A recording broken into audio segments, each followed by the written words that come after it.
Bonsoir Régine, bonsoir Vincent, comment allez-vous? Bienvenue dans le cœur des femmes. Installez-vous.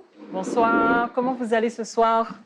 Très bien. Régine, comment ça va? Je vais très bien, merci. Super. Vincent, comment ça va? Excellemment. En tout cas, bienvenue sur le plateau du Cœur des Femmes. On est très, très heureuse en tout cas de vous recevoir ce soir. Régine, vous êtes coach spécialisé dans le bien-être. Vous êtes Chief Happiness Officer, CHO, c'est bien ça? C'est bien ça. Ok, super. Et vous, Vincent, vous êtes directeur de la banque directe chez Ecobank, c'est bien ça? C'est ça. Et vous êtes en Côte d'Ivoire, tous les deux, basés en Côte d'Ivoire. Et vous êtes aussi conférencier et coach. Oui. Ok, super. Alors, on va parler de deux aspects dans cette séquence. On va tout d'abord parler en fait de la négociation de salaire lors d'un entretien. Et par la suite, on va parler de tout ce qui est augmentation de salaire. Ah, en tout cas, Vincent, je vois le sourire. On dirait que c'est un sujet Oui, qui vous tient à cœur. C'est un sujet très passionnant, qui suscite D'accord. beaucoup de débats. Ouais. Et il y a beaucoup de choses à comprendre et ça peut être intéressant. Justement, on va commencer. Alors moi, ma première question pour vous, alors c'est pourquoi est-ce que c'est important de négocier son salaire lorsqu'on est à un entretien d'embauche? On va commencer par les dames. Donc Régine. Ok, merci Edith. C'est très important de négocier son salaire parce que du salaire dépend de la motivation généralement et la suite de notre vie dans l'entreprise.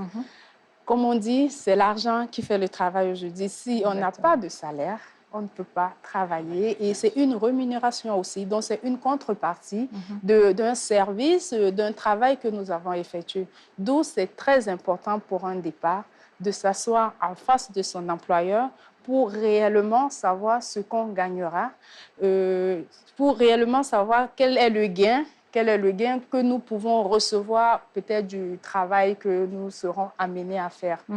Donc, voilà ce que je pourrais dire pour un départ. Et vous, Vincent, pourquoi est-ce que c'est important justement de négocier son salaire? Alors, c'est très important parce que, sans redire ce que Régine disait, c'est un élément important de la motivation. Et à un moment donné, on travaille, on fait la course de la carrière parce qu'on a envie de progresser, on a envie de gravir les échelons. Et puis à un moment donné, il arrive le moment où on veut se réaliser. Tout à fait. Et le salaire est un élément très, très important de réalisation. Alors, à quel moment, lorsqu'on est en plein entretien d'embauche, est-ce qu'il faut parler salaire? À quel moment on amène ce sujet-là? En fait, moi, je dirais, souvent, c'est mieux de laisser l'employeur aborder ce sujet. Normalement, dans un entretien d'embauche, il y a plusieurs séquences. Lorsque la séquence salaire arrive, normalement, l'employeur va peut-être poser une question ou deux questions au futur employé du genre quelle est ta motivation, quel salaire tu espères recevoir. Donc, il y a toujours une rubrique, une période qui est souvent vers la fin, c'est souvent vers la fin, après avoir expliqué les compétences, après avoir expliqué quel est le profil, le profil du poste et tout. Donc, c'est toujours à la fin, parce que c'est tellement important qu'on le réserve pour une bonne fin. En général. Effectivement. Mais Vincent, alors si, si les recruteurs, justement, ne parlent pas de cette question-là, qu'est-ce qu'on fait? Est-ce que la personne qui recherche le travail, qui est là pour l'interview, justement, doit en parler? Non. Il laisse venir la chose. Ça va forcément arriver à un moment donné. Ça vient tout le temps. Voilà. Okay. Tout ce que vous devez faire, c'est d'augmenter votre valeur, de montrer à quel point vous serez quelqu'un de très important, quelqu'un qui va venir changer les choses dans l'entreprise. Augmenter votre valeur pour qu'au moment de la négociation salariale, le recruteur se dise vraiment, je pense que je suis en face du bon candidat. Comment est-ce qu'on augmente sa valeur? Comment on montre, comment est-ce que... Il y a plusieurs éléments qui viennent démontrer la valeur. Et je dois citer quelques éléments qui sont très importants dans ce concept global de salaire. Premièrement, c'est votre apport à la rentabilité de l'entreprise. Plus vous êtes loin dans la création de valeur pour l'entreprise, moins vous aurez de chances d'avoir un salaire très élevé. Plus vous êtes proche de la création de valeur, plus vous avez la capacité de négocier beaucoup plus. Mais c'est quoi la création de valeur? Ça, c'est un terme peut-être un peu trop subjectif. Mais on veut quelque chose de bien précis. C'est quoi exactement la création de valeur? Est-ce que, par exemple, si moi, je suis l'assistante du DG, je fais de la création de valeur? Très bien. C'est une très, très bonne question. On pose des bonnes questions. D'accord. On va prendre une entreprise fictive. D'accord. OK. On va prendre une entreprise fictive qui est peut-être dans le négoce simple. OK. On achète quelque chose qu'on revend. OK. L'assistant du DG, elle n'est pas très directement liée à la création de la valeur. D'où vient la valeur? La valeur vient lorsqu'on arrive à convaincre un client d'acheter le produit. C'est à ce moment-là que l'entreprise fait une marge bénéficiaire et donc gagne de l'argent. Et donc l'assistant du DG, dans son rôle qui est très important de planifier les rendez-vous, etc., s'assurer que le DG est vraiment efficace, n'intervient pas directement dans la création de cette valeur-là, lorsque la marge bénéficiaire est réalisée. Mais par contre, le directeur commercial ou l'agent commercial qui sont entre guillemets, à l'initiative de cette création de valeur, ont une capacité à avoir un salaire qui peut être beaucoup plus important que, par exemple, l'assistante de direction. OK. Je pense que ça guide pas mal un peu les téléspectateurs qui nous suivent. Ensuite, deuxième élément qui est très important. OK. Plus votre apport est intellectuel, plus vous avez la capacité de gagner de l'argent. Plus votre apport est manuel, moins vous avez la capacité de gagner de l'argent. Donc, en fait, il faut regarder les deux bornes. Est-ce que ce que je viens apporter dans cette entreprise, c'est quelque chose de manuel, c'est de la force physique? Si j'apporte de la force physique, je peux gagner très peu. Mais si j'apporte de la force intellectuelle, je peux gagner beaucoup plus. Donc, quand on dit qu'il faut avoir un cerveau bien rempli, parce que ça rapporte, c'est ça. C'est ça. Alors, je vais vous poser la question à vous, Régine. Comment est-ce qu'on s'y prend pour négocier son salaire? Quels sont les mots à utiliser? Est-ce que vous avez des exemples concrets à nous donner? Ce qui j'inviterais déjà pour tous ceux qui se présentent à un entretien d'embauche, quand on arrive au niveau de la section de parler du salaire, c'est toujours mieux de laisser l'employeur déjà définir ses termes, définir ce qu'il inclut dans le salaire.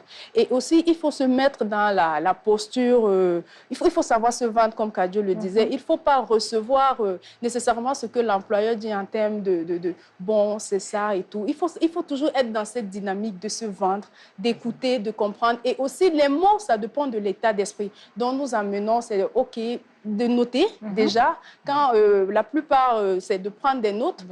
1, 2, 3, 4, tel élément. Si vous avez l'impression qu'il manque des éléments auxquels vous aspirez, dans les notes que vous avez prises, c'est important de dire à celui qui conduit l'entretien, voilà, il manque, c'est bien ce que vous avez dit. Et après, essayez de négocier, en fait. Il n'y a pas de mots, mais c'est juste une posture mentale.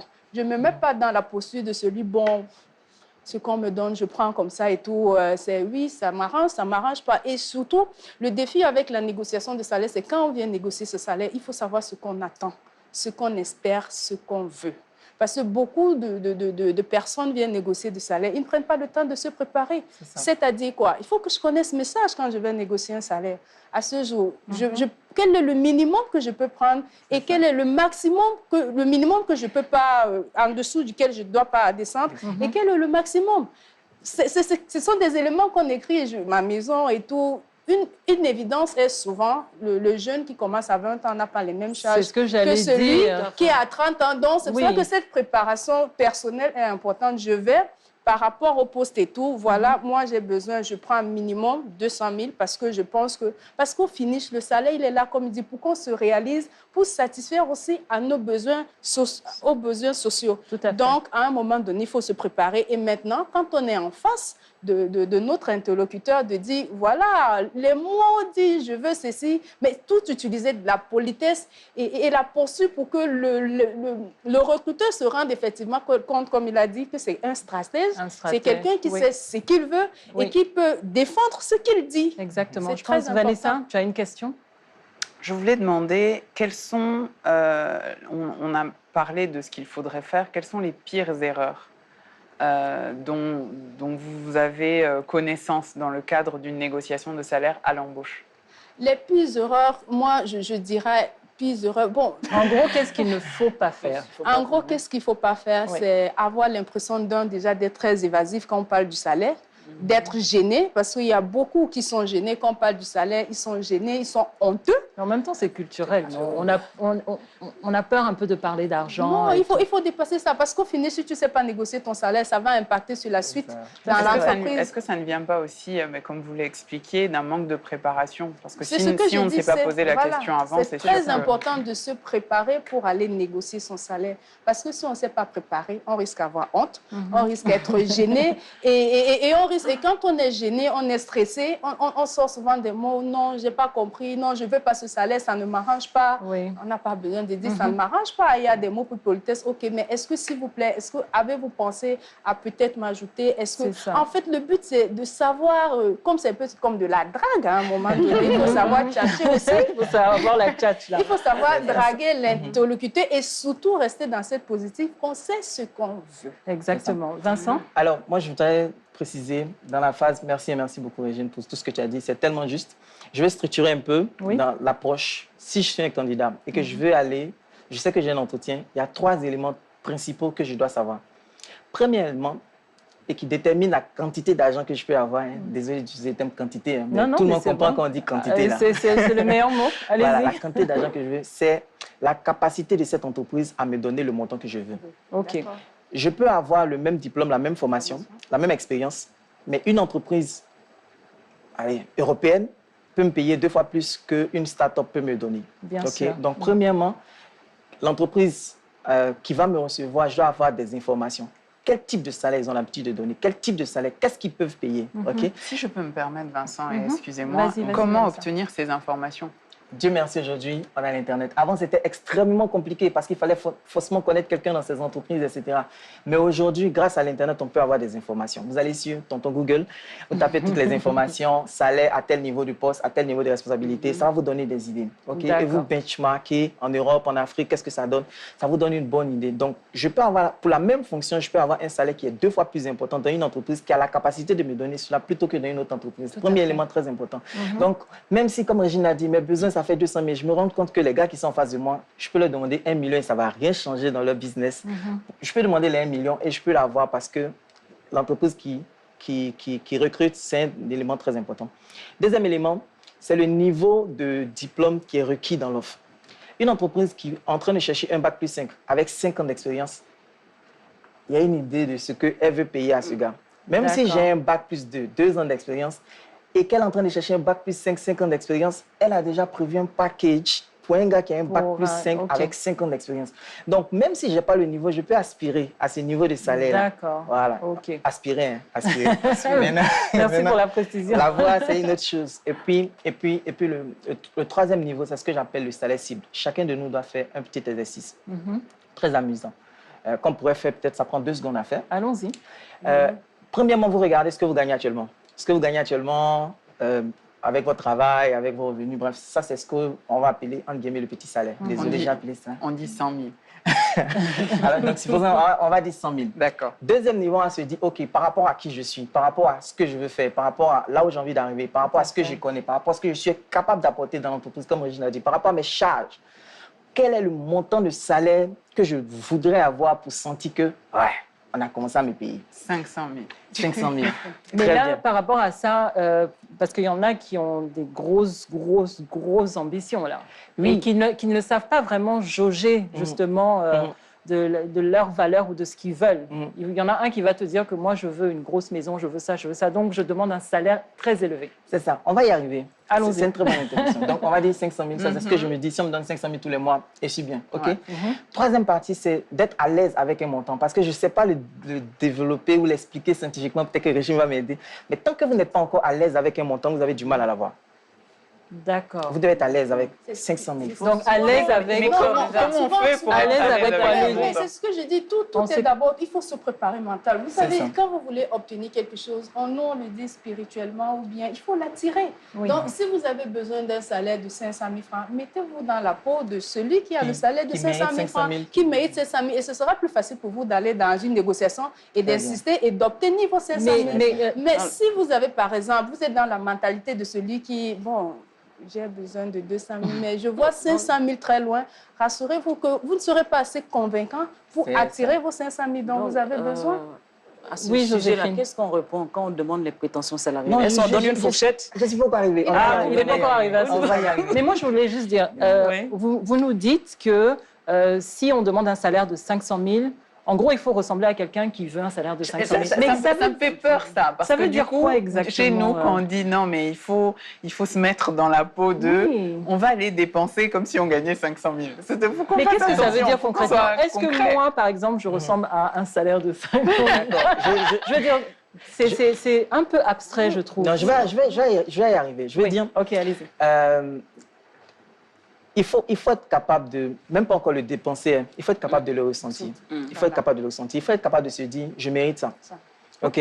Je mérite ça. Pourquoi est-ce que je pense que je mérite ça? Il y a différents éléments. Premier élément, ça peut être que les gens qui ont le même diplôme que moi, les gens de ma promotion, avec qui on a fait l'école ensemble, ont au moins 500 000. Donc, je pense que je mérite 500 000. OK.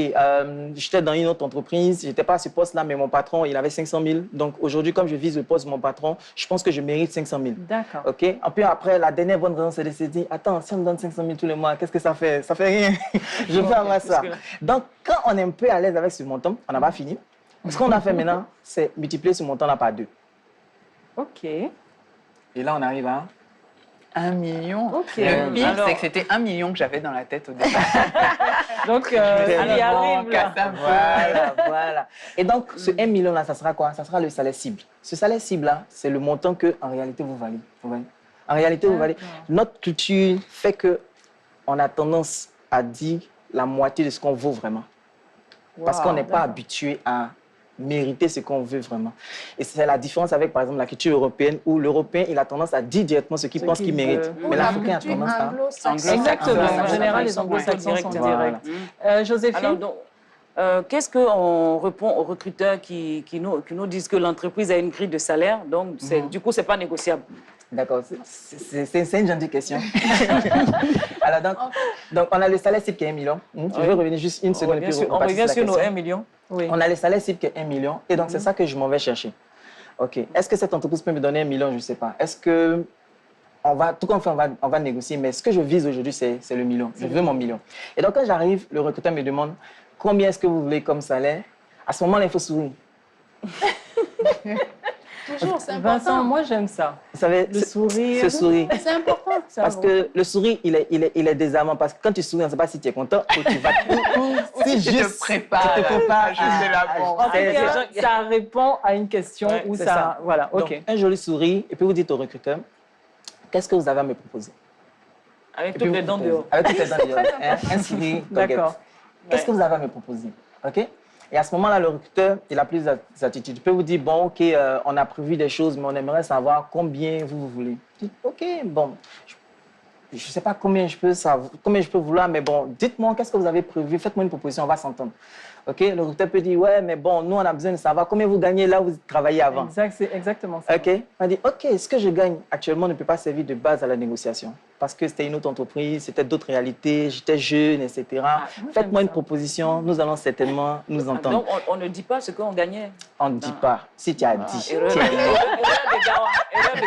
Vous avez entendu, hein? C'est très On dit pas. important, en fait, de laisser l'employeur énoncer les éléments de salaire. C'est très important parce que ça vous donne cet avantage de savoir, déjà, même si ce que vous vous êtes dit, ce que vous attendez, ça va dans la tranche de ce qu'il peut vous proposer. Parce que souvent, les gens...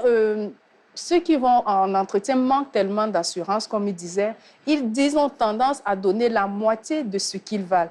Et si, pendant que l'entreprise a déjà établi un salaire, et vous venez dire, par exemple, je veux 200 000, ils s'attendent à un 800 000, et vous venez dire, je veux 200 000.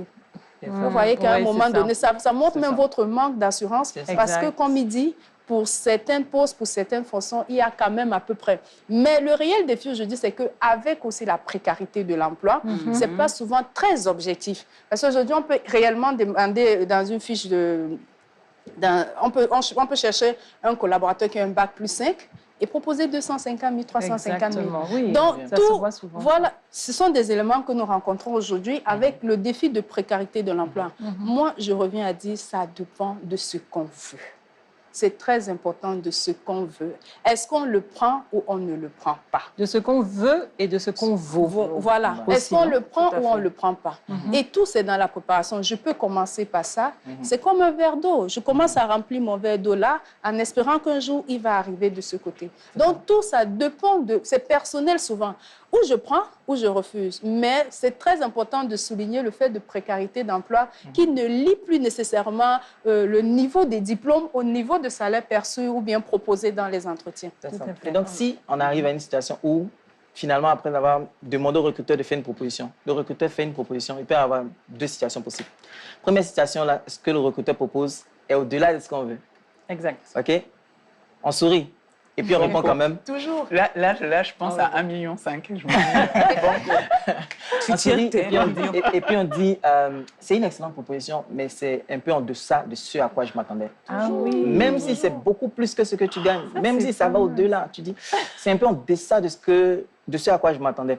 Quels sont les autres éléments en dehors du salaire que vous avez prévu? Est-ce que vous avez prévu l'assurance? Est-ce que vous avez prévu une voiture de service? Est-ce que vous avez prévu le carburant? Est-ce que vous avez prévu le téléphone? Vous avez prévu une box Internet?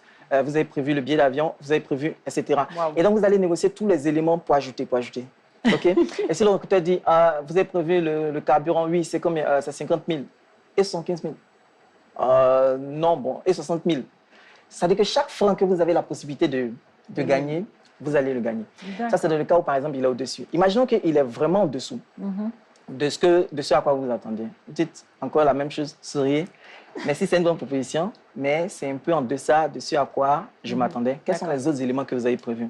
Là encore, deux cas de figure. Il peut dire, c'est une offre définitive. À ce niveau de salaire, à ce niveau de responsabilité, c'est à prendre ou à laisser.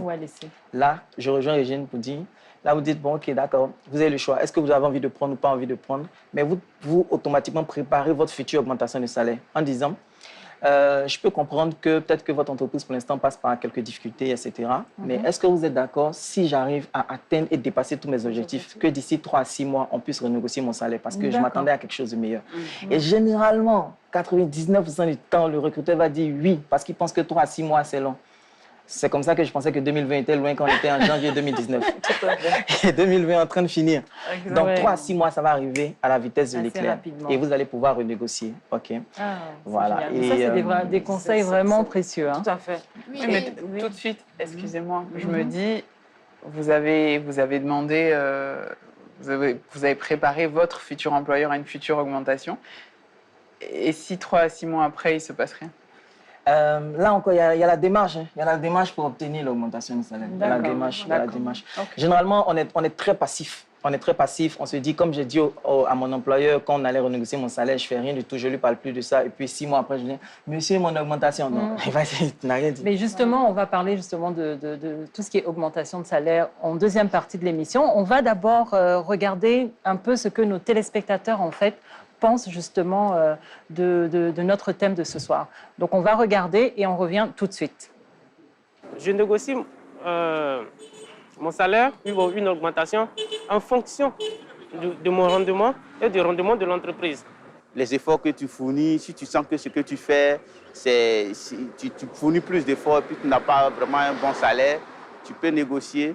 Ça peut durer, ça peut faire 1 an, ça peut faire 2 ans.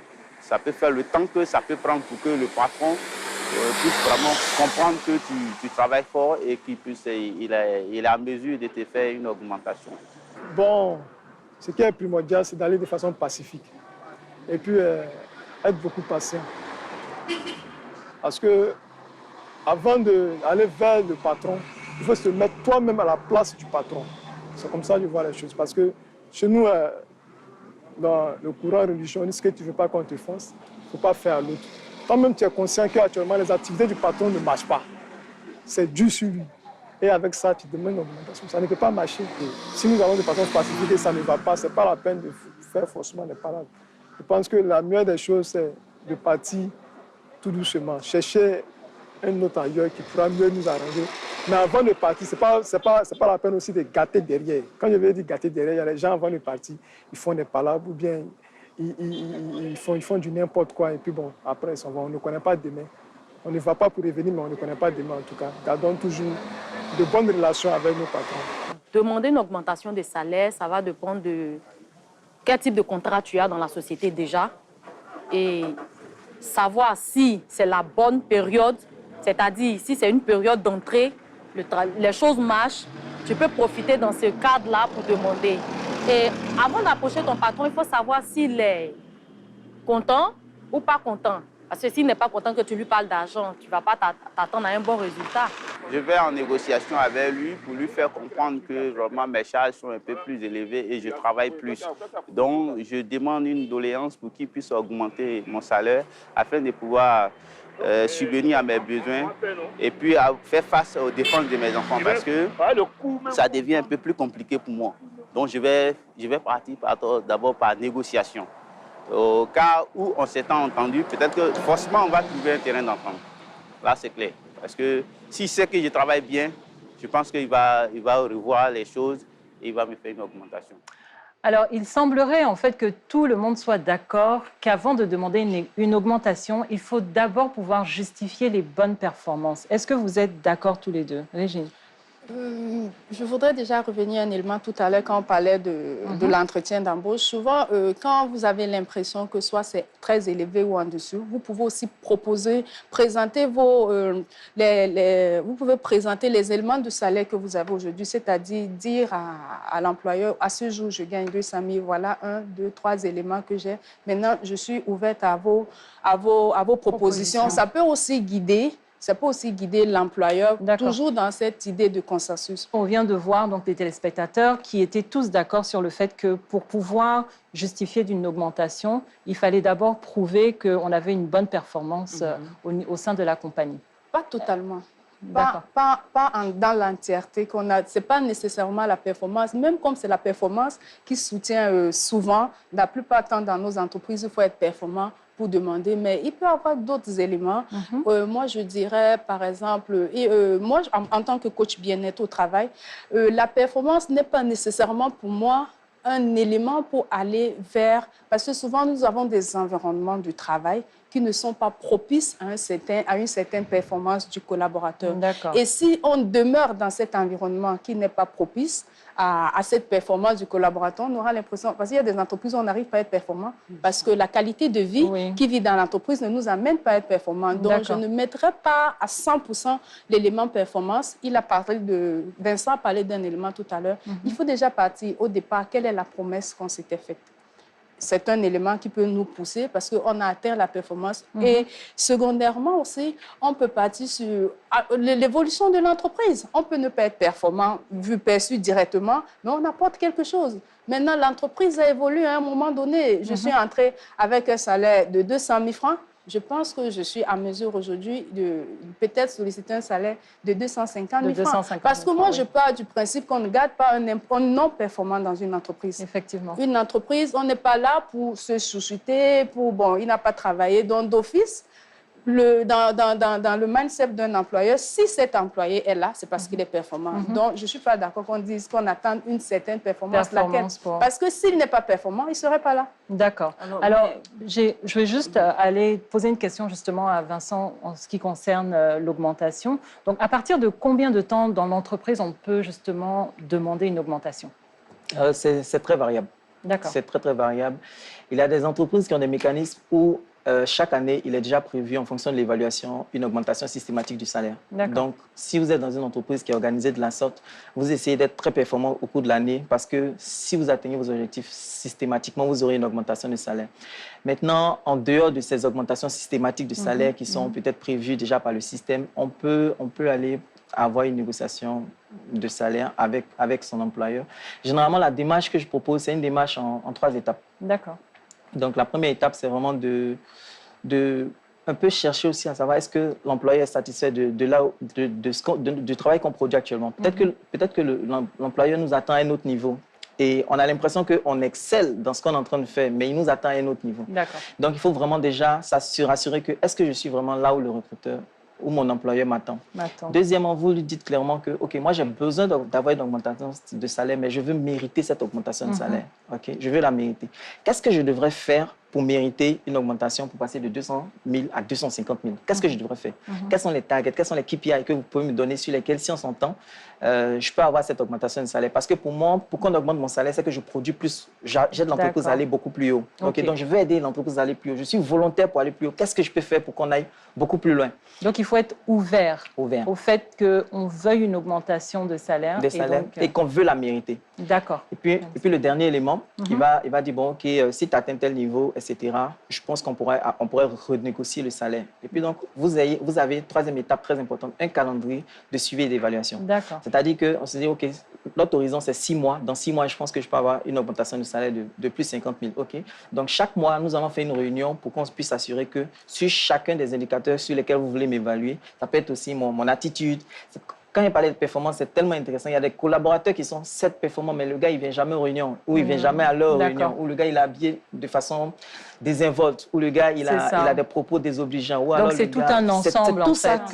C'est tout ça que le recruteur regarde. Donc, vous devez dire, voilà les principaux KPIs sur lesquels je t'attends. Performance, c'est bon, mais j'ai besoin que tu sois plus présent aux réunions. J'ai besoin que tu sois à l'heure aux réunions. J'ai besoin que tu t'occupes des collaborateurs que je mets sous toi pour que tu les formes. J'ai besoin que ceci. Et une fois que j'ai ces différents indicateurs, je travaille maintenant sur ces indicateurs et chaque mois, on fait un point. Est-ce que ce premier indicateur, vous êtes satisfait? Ouais, il a atteint à 80%. Et le second, 100%. Et le troisième, 100%. Et le truc, on doit comprendre quand on est un employé que notre but n'est pas d'atteindre les objectifs, mais de dépasser les objectifs. Super. Vanessa, question? Je veux revenir sur la non-performance des employés et de se dire on ne garde pas un employé qui est non-performant. Nous sommes aussi dans des systèmes où il est extrêmement difficile de licencier. Je répète, extrêmement difficile. Il n'y a pas, vous avez personne à... Non, qu'elle explique pourquoi elle pense qu'il est extrêmement difficile. Parce qu'on a des systèmes, quand je suis rentrée en Afrique, j'ai découvert ce qui était CDD à répétition. Je ne comprenais pas pourquoi les gens faisaient ça, je ne comprenais pas pourquoi on embauchait quelqu'un à un poste qui était permanent, hein. C'est pas une mission, etc. Et puis la personne était en CDD. Et je me suis rendu compte au fur et à mesure que c'était le moyen pour l'entreprise de... après, il peut y en avoir d'autres, hein, mais de tester et de suivre, de se dire, au cas où il y a un problème, je peux me dire, tu sais quoi, il a un CDD de 6 mois, au bout de 3 mois, je vois que ça ne va pas, j'attends 3 mois, mon cauchemar va finir. Et après, OK. Et on est parfois dans des situations où l'employé était performant à un instant T. D'accord. Puis, par exemple, il était en CDD, il est passé en CDI. Maintenant, il est pépère. Il est considère relax, que, bon, il atteint son là, objectif, il est tranquille. Et donc, vous ne le gardez pas parce qu'il est bon. Vous le gardez parce qu'il n'est pas assez mauvais pour mettre en place une procédure de licenciement ou pour faire en sorte qu'il parte. Donc, derrière ma question, c'était, est-ce que parfois, quand un employeur n'accepte pas une requête d'augmentation ou n'augmente pas un salarié, ça peut être perçu comme une façon de lui dire gentiment qu'il n'est plus le bienvenu. Ça, c'est vraiment le point de vue de la patronne. Clairement. On sent qu'il y a... En fait, je ne voudrais pas englober tous les employeurs sous cette démarche parce que, excusez-moi de le dire, il y a des employeurs malveillants. Il y a des employeurs malveillants. Tout c'est, comme il dit, c'est dans les échanges et la collaboration. Parce que même quand on ne veut plus d'un collaborateur, c'est très important de le lui signifier et de l'aider à avancer. Bon, je ne t'en demande pas pour 1, 2, comme il dit, pour 1, 2, 3 éléments, parce qu'il faut aussi laisser la place à l'autre de s'expliquer, de dire pourquoi, ou bien, bref, de se présenter aussi, parce que nous sommes souvent dans un schéma très linéaire dans nos entreprises, c'est seul l'employeur qui parle, et toi, tu n'as rien à dire, non. Nous sommes arrivés à un niveau où les choses ont beaucoup changé. Quand tu ne veux plus du collaborateur, bon, tu ne veux pas augmenter, explique-lui. Pourquoi, à ce jour, tu ne veux pas lui faire une augmentation? Parce que c'est important. Il doit comprendre pourquoi. Peut-être il peut se rattraper ou il peut faire un choix autre, il peut partir. Mais c'est mieux de le lui expliquer, d'échanger convenablement pour qu'il comprenne qu'à ce jour, s'il n'a pas eu une augmentation, soit c'est X ou Y. Parce que quand on laisse un collaborateur évasif, il ne sait pas pourquoi on lui refuse. C'est un très, très, très grand facteur de démotivation. Mais justement, Vanessa, pour toi, comment est-ce que justement tu règles ces problèmes? Est-ce que c'est des problèmes? Ce n'est pas des problèmes, mais comment est-ce que tu règles les demandes justement d'augmentation? Est-ce que tu les acceptes assez facilement? Est-ce que tu as des critères, tu as une grille d'évaluation pour dire, OK, celui-là, oui, je vais l'accepter, son augmentation, et l'autre, non? Comment est-ce que tu gères ça? Il y a une grille d'évaluation, clairement. Et des discussions autour de la performance. Et moi, quand je parle de performance, c'est une performance globale, pas seulement technique, mais aussi sur le savoir-être. Et il y a aussi, en plus, dans la situation économique dans laquelle nos pays se retrouvent en ce moment, il y a aussi la situation économique de la société. Et donc, on peut être dans la situation où on voudrait pouvoir donner une suite favorable à une requête, et on ne peut pas. Et dans ce cas-là, moi, personnellement, je l'explique. J'explique que tu devrais être là. Ce que tu demandes est valable, ta demande est valable, je devrais pouvoir te donner ça. Malheureusement, pour l'instant, je ne peux pas. J'essaye également d'être transparente dans la performance de l'entreprise, où on est, où on va, qu'est-ce qu'on a gagné, qu'est-ce qu'on a perdu, pour que tout le monde soit au même niveau d'information et se rende compte de ce qu'on peut s'offrir. Je vais dire ça comme ça. Mais parfois, du coup, il naît quand même des incompréhensions. Quand on va voir ce que j'ai aimé dans le micro-trottoir, il y a un monsieur qui a dit moi, je vais aller voir mon employeur et lui dire mes charges ont augmenté. Tout simplement, effectivement. Et voilà, oui, c'est un peu délicat. Joséphine, je voulais poser une question à monsieur Cadio. Alors, monsieur Cadio, je rencontre mon patron, je suis performante à la base. J'atteins mes objectifs, je suis au travail à l'heure, je fais des heures sup. En tout cas, je suis l'employé modèle. Et donc, je souris aussi à tout va. Et donc, je rencontre le boss, on discute, il me dit, oui, Joséphine, il n'y a pas de souci, j'augmente ton salaire. D'accord. Et il n'augmente pas mon salaire. Je fais quoi? Je veux le revoir à quel moment? J'attends la fin du mois, j'attends 2 mois, j'attends 3 mois, il ne fait pas signe. Qu'est-ce que je fais? Je le relance ou bien j'attends tranquillement dans mon coin qu'il se rappelle de moi? Non, il ne faut pas attendre. L'Afrique, c'est le continent de l'oralité. On parle, on aime dire, on aime s'écouter, mais il faut comprendre qu'en entreprise, les paroles s'envolent. Les seules choses qui restent, ce sont les écrits. D'accord. Les écrits restent. Si mon employeur m'a dit, tu auras une augmentation, je vais le voir. Monsieur, comme nous venons de discuter, vous avez dit que je vais avoir une augmentation. Si j'ai bien compris, c'est sur le salaire de ce mois, n'est-ce pas? D'accord. Bien cordialement. OK.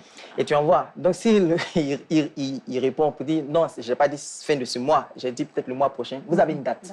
D'accord. Okay? S'il ne répond pas, vous lui renvoyez, monsieur, s'il vous plaît, il me semble que vous n'avez pas reçu mon email. Il ne faut pas avoir froid aux yeux. It is money game. Donc, vous allez le voir. OK. Et puis, si vous travaillez avec une messagerie électronique, etc., demandez un accusé de réception, un accusé de lecture, etc.